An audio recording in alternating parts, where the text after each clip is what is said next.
ललित जी, आप सभी को नमस्कार। मेरा नाम मीना सिंह है, आगरा के रहने वाले हैं हम। इस बिज़नेस से आने से पहले मैं गेल इंडिया लिमिटेड में जॉब करती थी, लेकिन अभी इस बिज़नेस को 100% घर पे रहते हुए, घर को सँभालते हुए अपनी अपलाइन टीम की मदद से बिल्ड कर रही हूँ। और मैं थोड़ी-सी अपनी स्टोरी बताऊँगी, कैसे हमारी इस बिज़नेस में एंट्री हुई और किस सिचुएशन में हमने इस बिज़नेस को बिल्ड किया। शुरुआत में इस बिज़नेस में आने का कारण सिर्फ़ ये प्रोडक्ट थे। 2003 से मुझे साइनस की प्रॉब्लम थी और इतनी ज़्यादा थी कि अगर सुबह छींक स्टार्ट हो जाती थी तो मुझे पूरा दिन मेरा सर दर्द और छींकते हुए निकलता था। 2 साल मैंने होम्योपैथिक का ट्रीटमेंट भी लिया था, लेकिन कोई आराम नहीं मिला। 2015 की बात है, जब हम इस नई कॉलोनी में आए तो प्रकाश सर के घर पे दिवाली का दिन था, तो हमने सोचा कि प्रकाश सर के घर पे हम मिठाई देने के लिए चलते हैं। जबकि प्रकाश सर हम पहले 3-4 साल एक कॉलोनी में रहकर आए थे, लेकिन हमारा कभी आना-जाना नहीं हुआ। प्रकाश सर हमारे रिलेटिव हैं दोनों पक्ष से, ससुराल पक्ष से भी और मायके पक्ष से भी। लेकिन पर कोई दिमाग में कभी ऐसा ही नहीं आया कि उनके घर जाना चाहिए हमें या मिठाई दे के आना आना चाहिए। लेकिन इस कॉलोनी में आते ही पता नहीं पहली दिवाली थी, ऐसा लगा कि हमारे रिश्तेदार हैं तो हमें जाना चाहिए। तो दिवाली का दिन था, तो हम लोग उनके घर पे मिठाई देने के लिए गए। उस दिन सुबह से मैं बिल्कुल ठीक थी, लेकिन उनके घर पहुँचते-पहुँचते रास्ते में पता नहीं पटाखों की वजह से या किसकी वजह से मुझे छींक स्टार्ट हो गई और इतनी छींक स्टार्ट हुई कि दे दनादन बहुत छींकती रही मैं। तो सर बोले, "आपको ये क्या हो रहा है?" तो मैंने सर को सारी स्थिति बताई कि इतने टाइम से मुझे दिक्कत है और ये ट्रीटमेंट भी लिया था है मैंने होम्योपैथिक का। तो सर ने बोला कि इसका ट्रीटमेंट है हमारे पास में। तो मैंने कहा अच्छा, मैंने कहा फिर तो मैं बताइए क्या दवाई है आपकी? तो सर ने कुछ मुझे सप्लीमेंट्स बताए और फिर तभी मैंने बताया था कि तब उस टाइम मेरे डॉक्टर बत्रा से हेयर फॉल कंट्रोल का ट्रीटमेंट चल रहा था।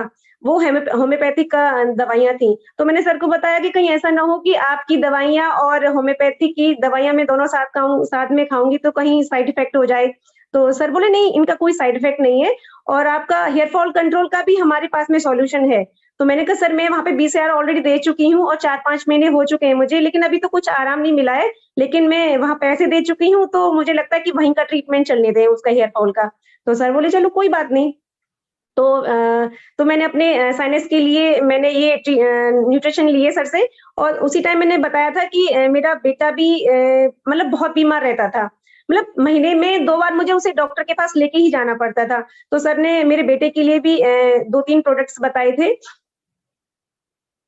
2-3 प्रोडक्ट्स बताए थे, तो हमने वो ले लिए। सर दूसरे दिन ही हमारे घर पे वो सारे प्रोडक्ट्स लेकर के आए और सर ने बताया कि कैसे-कैसे इनको यूज़ करना है। तो मैंने अगले दिन से ही वो सारे प्रोडक्ट्स यूज़ करना स्टार्ट किया। अगले ही दिन मेरे घर पर कॉलोनी से 3 लेडीज़ आईं, जिसमें एक डॉक्टर की बीवी थी। तो डॉक्टर की बीवी ने बोला कि मीना, ये एमवे के प्रोडक्ट क्यों रखे हैं तेरे यहाँ पर? तो मैंने कहा कि इनका मेरा ट्रीटमेंट चल रहा है, मेरे को ये दिक्कत थी तो इस वजह से उन्होंने प्रकाश जी ने मुझे बताया कि इनसे आपको आराम मिल जाएगा। तो उसने बोला कि इन प्रोडक्ट्स को मत खाना, ये बाहर की कंपनी है और ये प्रोटीन तो बिल्कुल नहीं खाना है आपको, क्योंकि मेरे पापा का 2 बार ऑपरेशन हुआ था और प्रोटीन उनके ऑपरेशन से निकाला गया था। और हम लोग तो वैसे ही इतना अच्छा खाना खाते हैं कि इसमें अदर और ज़्यादा हमें प्रोटीन लेने की ज़रूरत नहीं पड़ती। और ये विदेशी कंपनी विदेशी लोगों के हिसाब से ये प्रोडक्ट्स बनाए हैं और ये हम लोगों के लिए तो बिल्कुल ही ठीक नहीं है। और पता नहीं क्या-क्या उसने मुझे बताया और मतलब फुल नेगेटिव करके चली गई। उस टाइम पे तो नहीं लग रहा था कि वो मुझे नेगेटिव कर रही है, मुझे तो ऐसा लग रहा था कि हाँ, बिल्कुल सही कह रही है, बिल्कुल ठीक। तो उसके जाने के बाद में मैं रोना स्टार्ट कर दिया। मैं देशवीर जी से मैंने कहा इससे तो अच्छा है कि हम उनके घर पे दिवाली पे मिठाई देने के लिए नहीं जाते और उससे पहले हम 4-5 साल साथ में रह के आए, अच्छा हुआ नहीं हम उससे पहले गए और यहाँ पे आते ही हमारे 10-11 हज़ार रुपए उन्होंने मतलब 10,000 रुपए हमारे हड़प लिए और हमें नुकसान करवा दिया और मैं 10,000 का अपने घर में कोई सामान लेके आती तो वो दिखता हमें। तो मैं खूब रोने लगी और मैंने कि बुलाओ उनको, उनसे बोलो कि उन्होंने हमारे साथ ऐसा क्यों क्यों किया? तो देशवीर जी बोले कि नहीं, अच्छा नहीं लगता है, वो हमारे रिश्तेदार हैं, कोई बात नहीं, चले आने दे, पैसे चले गए तो। मैंने कि नहीं, अभी तो हमें इस कॉलोनी में रहना है और अभी से ये हाल है तो उनको भी तो सोचना चाहिए ना कि हम उसके उनके रिश्तेदार हैं तो ऐसा हम धोखा क्यों दूँ? तो मैंने कहा नहीं, बुलाओ उनको फ़ोन करके। तो सर देशवीर जी ने सर को घर पे बुलाया। सर ने फिर आकर के हमें बताया कि ये प्रोडक्ट्स हमें क्यों खाने चाहिए और किस गैप की वजह से हमें ये बीमारियाँ होती हैं। और लास्ट में फिर सर ने ये बोला कि आपके प्रोडक्ट्स लौट जाएँगे, आपके पूरे पैसे लौट जाएँगे। मैंने कहा कैसे? तो बोले कि मैंने कहा आप हमें क्यों पैसे लौटाओगे? तो मैंने खोल लिए सारे प्रोडक्ट। तो बोल रहे कि ये मैं थोड़ी दूँगा अपने पास से पैसे, ये कंपनी गारंटी देती है। मैंने कहा ऐसे कैसे कोई कंपनी गारंटी दे सकती है? कि हमने तो आज तक ये गारंटी सुनी नहीं है। बोले कि वाक़ई में ये कंपनी गारंटी दे रही है। तो मैंने कहा अच्छा, मैंने कहा बाहर तो हमने कभी नहीं सुना, बाहर से तो हम एक साबुन ले आएँगे, उसका रैपर खोल देंगे, यूज़ भी रैपर भी खोल देंगे और उसे लौटाने जाएँगे तो वो दुकान वाला हमें हड़का के भगा देगा। तो सर उन्होंने बोला कि नहीं, ये गारंटी है, अगर आप चाहो तो आप लौटा सकते हैं। तो मैंने कहा इतनी बड़ी गारंटी है तो प्रोडक्ट्स में तो वाक़ई में कोई ना कोई दम होगा। तो मैंने कहा चलो आ गए तो यूज़ करके देख लेते हैं। तो मैंने 15 दिन इन प्रोडक्ट्स को बड़े विश्वास के साथ में खाया। तो 15 दिन के अंदर मुझे 1 दिन भी छींक नहीं हुई। तो मैंने देशवीर से कहा, मैंने कहा देशवीर जी बड़े अच्छे प्रोडक्ट्स हैं, इन 15 दिन में मुझे 1 भी दिन छींक नहीं हुई और बताते हैं इन प्रोडक्ट्स में कोई बिज़नेस है। तो हमने सोचा कि हमने हमने सोचा कि सर से बात करते हैं, क्या बिज़नेस है इसमें प्रोडक्ट्स में? तो हमने सर को फ़ोन करके घर पे बुलाया था, हमने ब पूछा कि सर आप ये बताते हैं कि इन प्रोडक्ट्स में कोई बिज़नेस है? तो सर ने फिर हमें बिज़नेस प्लान दिखाया। जब हमने सर ने बिज़नेस प्लान दिखाया, तो उसके बाद हमने ये बिज़नेस जॉइन किया। सर ने उस टाइम पे फिर हमें होम केयर के, पर्सनल केयर के, स्किन केयर के कुछ प्रोडक्ट्स और दिए और सर ने ये बोला कि आप इन प्रोडक्ट्स को 100% यूज़ करना है, अगर आपको ये बिज़नेस करना है तो। मैंने कहा ठीक है, हम तो कैंटीन वाले थे, तो हमारे पास में कैंटीन जाते तो हम इकट्ठा सामान लेके आ जाते थे, सर्फ़, साबुन और पेस्ट, ब्रश वगैरह सब इकट्ठा। तो पर सर ने बोला था कि आपको यही प्रोडक्ट यूज़ करनी है 100% अगर इस बिज़नेस में सफल होना है, तो मैंने वो सारा सामान पैक करके अपने गाँव में भेज दिया और ये अपने जो एमवे के प्रोडक्ट है वो यूज़ करने लगी। 5-6 दिन ही हुए थे, तो उसके बाद में मेरे एक भैया लगते हैं, उनकी मैं राखी बाँधती हूँ और प्रकाश सर के वो प्रकाश सर उनको अंकल बोलते हैं। वो घर पर आए, तो मुझसे बोलते हैं कि, "मीना ये तेरे प्रोडक्ट क्यों रखे हैं यहाँ? एमवे के प्रोडक्ट क्यों रखे हैं?" तो मैंने कहा, "भैया ये मैंने बिज़नेस स्टार्ट कर दिया है, एमवे बिज़नेस।" तो भैया बोले, "एमवे बिज़नेस स्टार्ट कर दिया तूने?" मैंने की, "हाँ।" तो बोलते, "कर लेगी तू एमवे बिज़नेस? प्रकाश को देखा है? पता नहीं साँस लेता भी है कि नहीं लेता है वो। न आ, ऊ, ई कुछ नहीं, उसे सोचने की ज़रूरत नहीं पड़ती है उस बंदे को, कैसे स्पीड में बोलता है और कितनी नॉलेज है उसे, करेगी तू एमवे बिज़नेस, हट!" इतना मतलब झाड़ के, इतना मतलब बेइज्जत करके मुझे नेगेटिव करके गई। उस टाइम तो मुझे बिल्कुल नहीं लगा कि वो मुझे नेगेटिव कर रहे हैं, वो मुझे बिल्कुल सही लगी कि मैंने कहा सही कह रहे हैं भैया तो मैं तो प्रकाश सर की तरह कभी नहीं बोल सकती, वो तो बहुत अच्छा बोलते हैं। तो उनके जाने के बाद में मैंने प्रकाश सर के पास फ़ोन किया। मैंने कहा सर मैं एमबीए बिज़नेस नहीं कर सकती, आप तो इतना अच्छा बोलते हो, मैं तो आपकी तरह कभी नहीं बोल सकती हूँ, आपको तो बहुत नॉलेज है। तो सर ने इस बात का कोई जवाब नहीं दिया और मुझसे बोलते हैं कि ₹240 हैं आपके पास में? मैंने कि हाँ हैं। तो बोलते हैं इसका जवाब मैं आपको कल दूँगा। मैंने कहा ठीक है। बोले कि आप हमारे साथ में चलना है, कल एक जगह हम आपको लेके चलेंगे। मैंने कहा ठीक है। तो फिर यहाँ अगले ही दिन सूर सदन में सेमिनार था, एक डायमंड आए हुए थे, नाम तो मुझे उनका याद नहीं है। तो 3 घंटे का सेमिनार था वो अटेंड किया। तो लास्ट में लौटते समय एक ही साथ थे हम लोग। लास्ट में हम लौटते समय एक ही साथ थे, तो कई लोग थे हमारे साथ में। तो सर बोलते हैं कि मीना जी कैसा लगा सेमिनार आपको? तो मैंने कहा सर घर पे जाके बताऊँ? तो बोलते हैं कि नहीं-नहीं आप यहीं पे बताइए। तो मैंने कहा सर मुझे बिल्कुल नहीं अच्छा लगा, इनसे अच्छा तो मैं ही बोल लूँगी। तो मतलब सर ने मेरे क्वेश्चन का और मेरे से ही आंसर दिलवा लिया। तो मुझे लगा कि हाँ, इस बिज़नेस को तो कोई भी कर सकता है, ज़रूरी नहीं है कि मैं बहुत अच्छा बोलूँगी तभी इस बिज़नेस को बिल्ड कर पाऊँगी। तो वहाँ से ये नेगेटिव मेरा दूर हो गया और फिर उसके बाद में दिसंबर में हमने बिज़नेस जॉइन किया था, जनवरी की बात है, यही महीना चल रहा था, यही टाइम था। जनवरी के महीने में मैं मथुरा काम से गई थी, किसी की गेटिंग स्टार्ट करवाने के लिए गई थी। मेरी एक लेडी अपलाइन थी, जिनका घर मेरे घर से 20 किलोमीटर दूर था।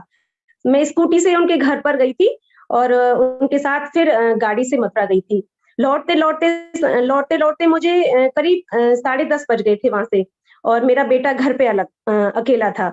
तो मुझे ऐसा मैं वहाँ से एक बिज़नेस भी निकाल के लेके आई थी, लेकिन मुझे उस टाइम ऐसा लग रहा कि मैं घर पे पहुँच जाऊँ कैसे भी कैसे, अब मैं इस बिज़नेस को कभी नहीं करूँगी। इससे तो अच्छा मेरा जॉब था, कम से कम शाम को घर पे तो आ जाया करती थी, लेकिन अब मैं ये बिज़नेस कभी नहीं करूँगी। मेरा जी निकला ही जा रहा कि मेरा बेटा क्या कर रहा होगा, अकेला होगा, रो रहा होगा, क्या कर रहा होगा। जब मैं घर में आई, तो बेटा मेरा यहीं ड्राइंग रूम में बैठा हुआ था, 8 साल का था और सारे रूम्स के दरवाजे बंद कर रखे उसने, किचन का दरवाजा बंद कर रखा, वॉशरूम का सारे दरवाजे बंद करके ड्राइंग रूम में बैठा हुआ था।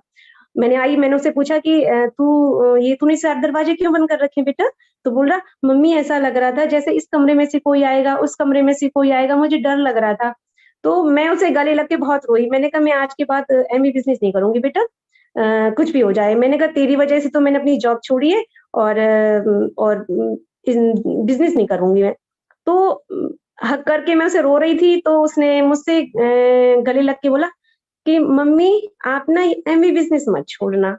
जबकि वो 8 साल का था और मतलब उसे ए भी नहीं पता था। मुझे ही इतनी ज़्यादा जानकारी नहीं थी बिज़नेस की, लेकिन जैसे ऐसे लगा कि वो जैसे भगवान उसके मुँह से कहलवा रहा हो कि मम्मी आप एमए बिज़नेस मत छोड़ना। तो मैंने उस टाइम पे तो उससे कुछ नहीं कहा, लेकिन सुबह मैंने सर को फ़ोन किया। मैंने कहा, सर मैं नहीं बिज़नेस कर पाऊँगी और बहुत दिक्कत है, मतलब कहीं जाना तो हमारे हाथ में है, लेकिन वहाँ से लौटेंगे हम कितने बजे, वो हमारे हाथ में नहीं है और मेरा बेटा तो अकेला रहता है और इसकी वजह से तो मैंने जॉब छोड़ा था। तो सर ने बोला कि और कोई दिक्कत है? मैंने कहा, नहीं और कोई दिक्कत नहीं है। तो सर ने बोला कि बाहर जितने भी लोग हैं आपके, जितने भी लोगों को आप जानते हो, तो आप उनसे अपॉइंटमेंट फिक्स करो, मैं उनके साथ काम करूँगा। आप आगरा में काम कर सकते हो? तो मैंने कहा, हाँ, आगरा में तो काम कर सकती हूँ मैं। और बोले कि अगर कहीं जाने की ज़रूरत पड़ी भी बाहर, तो बेटे को साथ लेकर जाएँगे। तो मैंने कहा, ठीक है, फिर मैं इस बिज़नेस को कर सकती हूँ। तो मेरा तीसरा नेगेटिव यहाँ से दूर हुआ। मतलब मैं ये सारी चीज़ें आपको क्यों बता रही हूँ? क्योंकि क्योंकि लोग क्या करते हैं यहाँ पर, नेगेटिव कोई आता है तो या तो चुप लगा जाएँगे या किसी अदर पर्सन से डिस्कस करेंगे, जहाँ पे डिस्कस करना चाहिए वहाँ पे डिस्कस नहीं करते। हमारे साथ इतनी ये अच्छी चीज़ रही कि हमने सारी चीज़ें खुल के सर से बात की और वहाँ से हमें सॉल्यूशन मिला। अगर अगर ये सॉल्यूशन नहीं मिलता तो हाँ, नहीं मिलता तो हम नहीं सर से डिस्कस करते, तो आज हम बिज़नेस में आने से पहले ही आउट हो चुके होते, है ना? तो कभी भी कोई भी नेगेटिव आए तो आप प्लीज़ अपने अपलाइन से ज़रूर डिस्कस कीजिए। उसके बाद हमने 6% अचीव किया, 9% अचीव किया, 12% गए। फिर उसके बाद में दिसंबर 2017 में देशवीर जी की यहाँ पे आगरा में टीडी आए हुए थे 4 महीने के लिए। तो हमारे लिए बहुत अच्छा मौका था। हमने ड्रीम डिसाइड किया उस टाइम पे, हमने सर को बुलाया, मैंने कि सर अब ये 4 महीने को हमने कैश करना है, बहुत अच्छे से बिज़नेस करना है। तो देशवीर जी और प्रकाश सर से हमने अपनी पूरी ड्रीम बताई, तो सर ने उसके अकॉर्डिंग ही हमें प्लानिंग बताई, फिर उसके अकॉर्डिंग ही एक्शन बताया। फिर देशवीर जी ने और प्रकाशवीर जी ने आगरा से बाहर बिज़नेस बिल्ड किया और आगरा में मैंने बिज़नेस बिल्ड किया। तो इस तरह से हम 2018 में अगस्त में ब्रांड न्यू प्लैटिनम हो गए। इस दौरान कई परिस्थितियाँ आई थी जब हम प्लैटिनम जा रहे थे, लेकिन उन परिस्थितियों को हमने अपनी स्थिति नहीं बनने दिया, है ना? कहते हैं ना कि सफलता की राह में कुछ ना कुछ तो मतलब रोड़े आने ही आने, पर उस हमारे ऊपर डिपेंड करता है कि हमें क्या चूज़ करना है ना? और फिर उसके बाद में हमें सिंगापुर का ट्रिप मिला और मैं ऐसी फैमिली से बिलॉन्ग करती हूँ कि जहाँ पे कोई भी विदेश नहीं गया। दोनों पक्षों से, मायके पक्ष से भी कभी कोई नहीं गया, ससुराल पक्ष से भी कोई नहीं गया। मैं इकलौती ऐसी हूँ बेटी और बहू जो विदेश गई हूँ, केवल सिर्फ़ और सिर्फ़ इस बिज़नेस की वजह से। अगर ये बिज़नेस नहीं होता, तो हम विदेश के बारे में कभी सोच भी नहीं पाते, है ना? और फिर उसके बाद में कोविड आ गया। कोविड आया तो मुझे थोड़ा-सा दिक्कत हुई शुरुआत में, क्योंकि मैं कभी सोशल मीडिया कोई यूज़ नहीं करती। आज भी मेरा कोई इंस्टाग्राम पे अकाउंट नहीं है, फेसबुक पर नहीं हूँ मैं। तो क्योंकि मुझे ऐसा लगता था कि क्या ये सब यूज़ करना, इससे तो अच्छा है कि मैं बुक्स पढ़ लूँ, बुक्स पढ़ने का मुझे बहुत शौक है और इससे तो अच्छा है कि मैं साधना कर लूँ।